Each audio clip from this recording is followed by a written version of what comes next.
मित्रांनो बघा आपल्याला काय विचारले, 0° म्हणजे मिनिट काटा आणि तास काटा यांच्यामध्ये 0° कोन 12 तासात किती वेळा होतो, 180° कोन किती वेळा होतो, 90° कोन किती वेळा होतो, हे आपल्याला डायरेक्ट परीक्षेमध्ये विचारलं जातं. म्हणून हे आपण पाठच करून ठेवूया. बघा 0° कोन 12 तासात 11 वेळा होतो. किती? 11 वेळा. मग 24 तासात किती होणार मित्रांनो? दुप्पट म्हणजे 22 वेळा.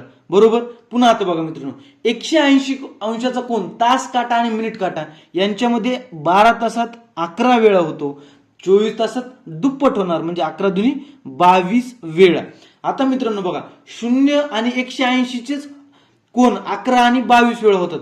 ते सोडून बाकीचे 0 आणि 180 सोडून बाकीचे सर्व कोन हे 12 तासात 22 वेळा आणि 24 तासात 44 वेळा होतात. धन्यवाद.